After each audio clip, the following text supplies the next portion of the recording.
Goldbug here. I wanted to give you some things to consider when it comes to the Wikileaks situation. Consider this. If you had top secret information and the CIA knew it, and you knew that the CIA knew it, what would you do? You'd either release all the information and then deal with the consequences that come after it, or you would cooperate completely with the CIA. Because the third option is not something that you want to consider. And you can ask Fidel Castro about that option. So, what does Julian Assange do? He admits to having information. He says he's going to release a little bit of it, but he's going to wait and release it as time comes. That's a bunch of bull. That's not what you do when the CIA is coming after you. You release it, get it off of your hands, and then step back and know that, at least at this point, the CIA isn't going to come after you to shut you up. So his actions are definitely suspicious to me. They're definitely, it doesn't make sense.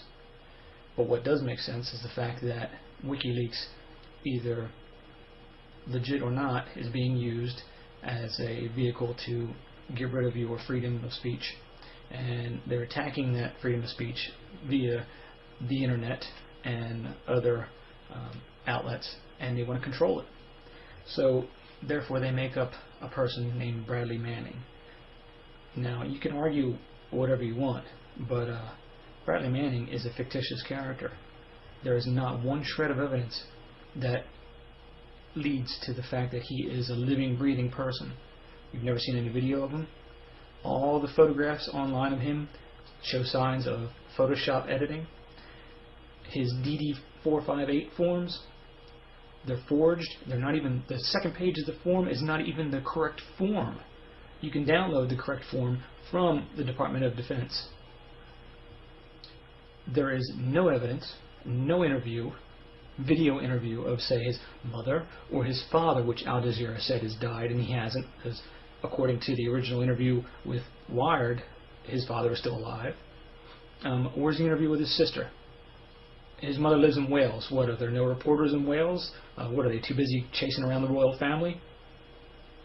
So what you have Al Jazeera the other day coming on and giving a report from his principal and his former neighbor. What, they couldn't find his current neighbor? Please. Why don't you interview his sister? Interview his father. Interview his aunt. Interview his friend. Interview his bunkmate in the military during basic training. He doesn't exist. Go online. Do a search for Bradley E. Manning in Potomac, Maryland, and see what you find. He's supposed to live there with his aunt. There's no reference to him at all ever being registered to an address there. Where's his selective service registration when he was 18? Where's his MEPS training? What score did he get on his MEPS training? None. Never existed. You'll never find any of it. Instead, you'll see photoshopped images. That's it. Now, what you're going to see is you're going to see a trial of Bradley Manning, and all you'll get out of that is courtroom sketches. The same courtroom sketches that you got from Jihad Jane, from the underwear bomber, from the shoe bomber, from the Times Square bomber. All fake. These people are made up, brought out in front of the public, demonized, and then they disappear into the underground supermax in Colorado, never to be heard from again, unless they need to make a point. These people are fictitious. These people are false flags made up to attack a certain area, and this time it's going to be your freedom of speech. So you need to fight this. You need to demand that they prove that he's a real person. Just the other day, today actually, they released a statement from Bradley Manning discussing his treatment and his conditions in jail. When have you ever seen anyone that's in prison be able to release something to the public? Come on, please. And Lamo, when has somebody that's supposed to be right next to and associated with the person of interest, the person that they are claiming guilty of leaking all this top secret information, when have you ever seen the feds allow that person to go blabbing their mouth off to every media outlet in the world before an investigation even took place? Second, when would you ever see the feds admit to stuff before it actually came out, which they did supposedly in the Wired magazine article?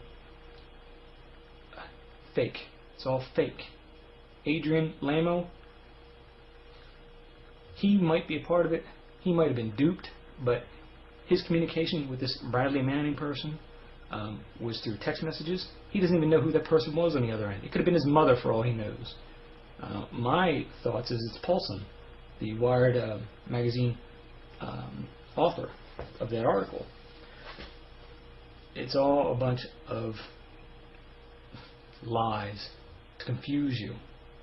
Don't let them confuse you. Don't let them take away your freedom of speech. Fight back no matter what.